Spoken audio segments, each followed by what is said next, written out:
अच्छा, मैं कहता हूं कि he knows how to swim, तो इसमें फ्रेज क्या है? How to swim. ठीक है, ये अब फ्रेज की भी डिफरेंट किस्में हैं, ठीक है, तो वो भी हम करेंगे उसमें। अच्छा, he knows how to swim, जो हाउ टू स्विम है ना, ये हमारे पास यहाँ पे फ्रेज है। ठीक है, चलो ये तो हमारे पास बात होगी कि फ्रेज क्या है, ऑब्जेक्ट क्या है, सब्जेक्ट क्या है। ठीक है, सेंटेंस को हमने देख लिया। ठीक है, अब हम देखते हैं कि क्लॉज क्या चीज होती है। ठीक है, क्लॉज को देखते हैं और यहाँ पे हमें सारी चीजों के जवाब मिलेंगे हमारे, कि कंपाउंड सेंटेंस क्या होता है, कॉम्प्लेक्स क्या होता है, ठीक है, और सिंपल सेंटेंस क्या होता है। उन सब के जवाब इसमें हमें मिल जाएंगे। तो इतनी बड़ी कहानी बताने का मकसद ये था कि पहले आपकी सारी चीजें रिवाइज हो जाए। ठीक, तो अब करते हैं हम क्लॉज को, या क्लॉज इसको बोलते हैं, या क्लॉज बोलते हैं। ठीक है, अच्छा, क्लॉज को अगर हम देखते हैं तो इसका सब्जेक्ट भी होता है और वर्ब भी होता है। ठीक है, सब्जेक्ट प्लस वर्ब। अच्छा, क्लॉज क्या होता है? आप कहो कि जो सेंटेंस है ना, उसके छोटे छोटे यूनिट्स होते हैं, ये जो क्लॉजेज होते हैं। कुछ इसमें ऐसे होते हैं कि एक को हम मेन क्लॉज बोलते हैं, और जो मेन क्लॉज है उस पर कोई ना कोई डिपेंड होता है। सम टाइम जो एक क्लॉज होता है वो हमारे पास कोऑर्डिनेट करने के लिए यूज हो रहा होता है। एक मैन मैन तो हो गया ना क्लॉज, ठीक है, कोई भी मैन क्लॉज है वो हो गई।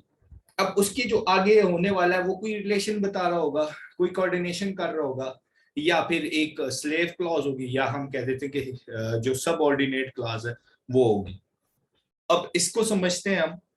ठीक है, मैंने बात की सम टाइम हम कह देते हैं कि सब्जेक्ट होता है, प्रेडिकेट होता है, या सब्जेक्ट होता है या वर्ब होता है, कोई मसला नहीं। अब मैं ये समझाने की कोशिश करता हूं कि he met a man who was blind. ठीक है, अच्छा, अब यहाँ पे हम देखते हैं कि क्लॉज की डिमांड पूरी कर रहे हैं हमारे पास या नहीं। ठीक, अब ही मेट अ मैन, अब यहाँ पे ये सब्जेक्ट है, ठीक है, और ये प्रेडिकेट हो गया, सब्जेक्ट और प्रेडिकेट हो गया, ये हम इसको वर्ब भी और प्रेडिकेट, सब्जेक्ट हो गया, प्रेडिकेट हो गया। अच्छा जी, ठीक है, हु वाज ब्लाइंड। अब ये किस बारे में बात कर रहे हैं? कि जिस बंदे से वो मिला वो क्या था, वो ब्लाइंड था। तो यहाँ पे वो क्या कर रहा है, उन दोनों का रिलेशन बता रहा है। ठीक है, तो ये जो क्लॉज है ये हमारे पास मेन क्लॉज है, और ये उसकी स्लेव क्लॉज है, या उस पर डिपेंडेंट क्लॉज है। ठीक है, तो ये चीज समझाने के लिए, ठीक है, मैंने ये सेंटेंस लिखा कि आप लोग को ये चीज पहले समझ आ जाए। ठीक है, तो एक तो ये बात होती है हमारे पास। अब इसको देखते हैं कि ये क्लॉज कौन सा है। ये वाला जो है ना, यहां तक, यहां से लेके यहां तक, ये हमारे पास क्लॉज वन है,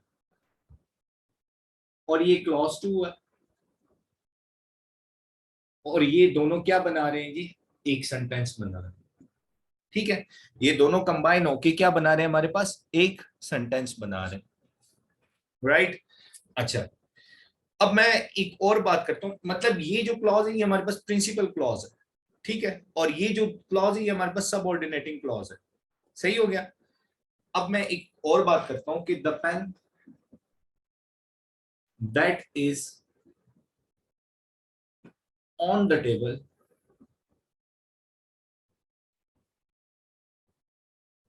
इज माइन।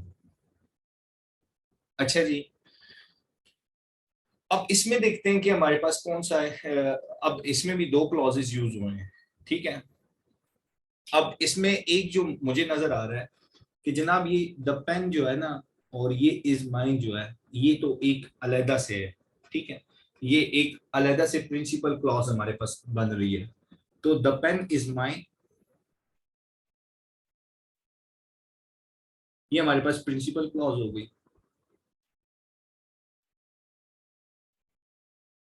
और that is on the table जो है वो हमारे पास अगेन सबऑर्डिनेटिंग क्लॉज हो गई।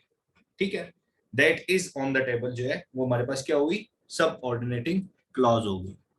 अच्छा, यहां तक सबको क्लियर है?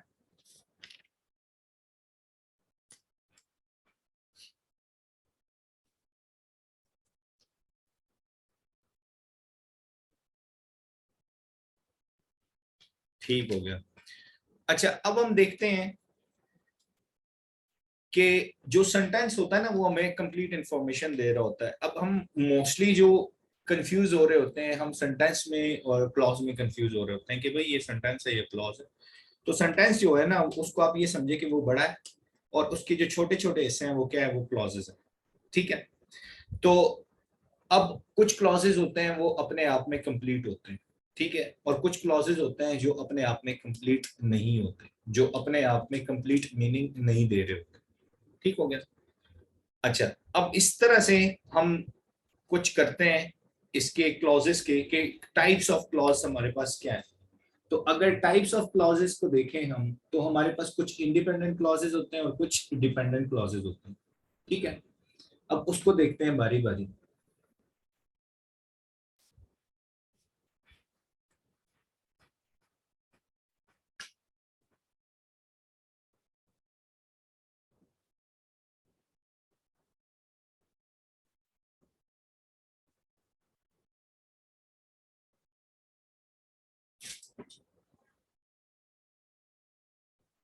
अच्छा, डिपेंडेंट और इंडिपेंडेंट क्लॉजेस को देखते हैं। सबसे पहले मैं बात करता हूं कि our planet revolves around the sun. ठीक है, ये एक कंप्लीट बात है। ठीक है, इसको मैं कह सकता हूं कि भाई ये एक इंडिपेंडेंट क्लॉज है। सही है, कैसे? भाई मैं उसमें पूरा एक मीनिंग दे रहा है। ठीक है। अच्छा, अब अगर मैं कहता हूँ विच लिव्स इन इस्लामाबाद, ठीक है, विच लिव्स इन इस्लामाबाद मैं बात करता हूँ, विच लिव्स,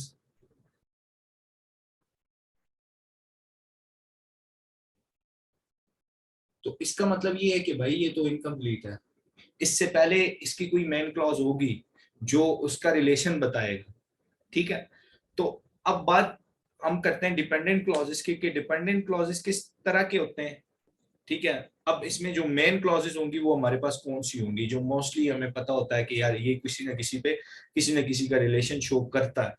तो जो डिपेंडेंट क्लॉजेस हैं वो हमारे पास क्या होती हैं, वो हमारे पास थ्री टाइप्स की होती हैं।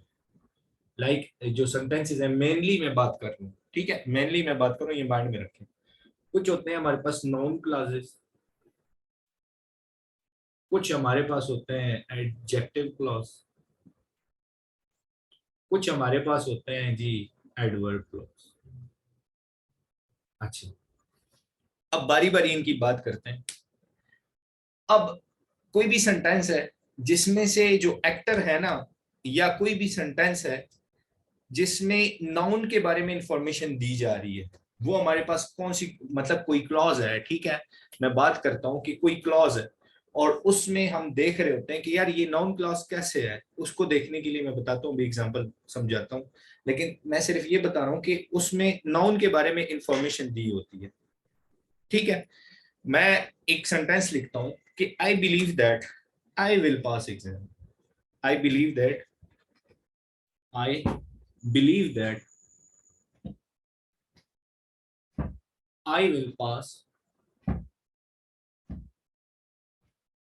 एग्जाम। अच्छा, अब देखो यहाँ पे नॉन क्लॉज कौन सी है। अगर नॉन क्लास को हम देखें तो वो कौन सी है। मुझे यकीन है कि मैं एग्जाम पास कर लूंगा। ठीक है, मुझे क्या है, यकीन है। किस बात का यकीन है? कि आई विल पास एग्जाम। तो जो किस बात का मुझे जवाब दे रहा है और किस बारे में दे रहा है, आई के बारे में बात कर रहे हो। आई खुद क्या है, वो नाउन है। तो आई को डिफाइन कौन कर रहा है, नाउन ही कर रहा है। ठीक है, अब समझ आई है इस बात की कि नाउन के बारे में ही बात करना। ठीक है। अच्छा, अब एडजेक्टिव की बात कर लेते हैं जी। एडजेक्टिव कौन सी होगी, कि वो एक्ट करेगा एज एन एडजेक्टिव। ठीक है, एडजेक्टिव हमें पता है कि क्वालिटी बता रहा होता है किसी चीज की, क्वांटिटी भी बता रहा होता है। ठीक है, तो इसकी एग्जांपल कर देते हैं कि ताकि हमें इजीली इसको समझ सकें। ठीक है, the boy who, the boy who you सा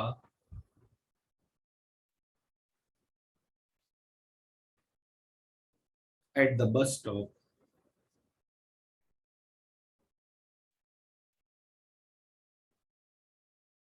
committed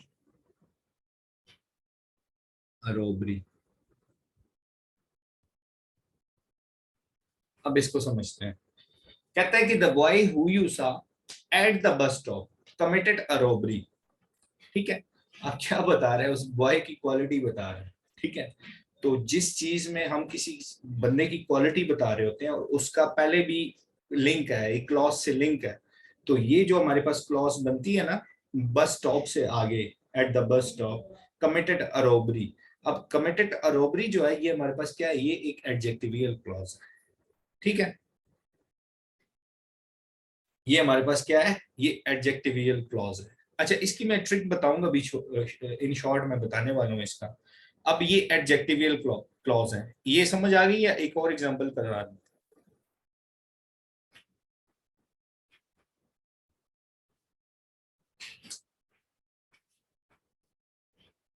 ठीक है, अब एक और भी इसी तरह के कि the girl who is leading the parade is my best friend. ठीक है, अब इज माय बेस्ट फ्रेंड, देखो leading the parade is my best friend, quality बता रही अपनी फ्रेंड की, तो वो हमारे पास क्या होगा, एडजेक्टिवियल क्लॉज होगी। ठीक है, आई होप ये भी आप लोग को समझ आ गया होगा। अच्छा, अब देखो, अब आ जाता है एडवर्ब क्लॉज। ठीक है, अब ये एक्ट करता है एज एन एडवर्ब। ठीक है, अब मैं कहता हूं कि इस तरह के जो सेंटेंसेस होते हैं उसमें आता है मोर देन, ठीक है, लेस देन, ठीक हो गया, या ऑल दो, या सून। ठीक है, ये हमारे पास कौन से क्लॉजेज होते हैं, ये एडवर्बियल क्लॉजेज होते हैं। अच्छा, एक एग्जांपल कर लेते हैं कि एडवर्बियल क्लॉजेज हमारे पास क्या होते हैं। ही enjoyed the party, he enjoyed the party more than you did। अब देखो, अब डायरेक्ट मुझे पता चल गया कैसे कि भाई इसमें मोर आ गया। ठीक है, उसका कंपैरिजन आ गया कि मोर देन यू डिड, तो ये हमारे पास क्या होगी, ये हमारे पास एडवर्बियल क्लॉज होगी। ठीक है, मोर देन यू डिड। ठीक, एक और एग्जांपल कर लेते हैं। अच्छा, अभी ये जो है ये लेक्चर क्लोज हो जाएगा, प्री ज्वाइन करना।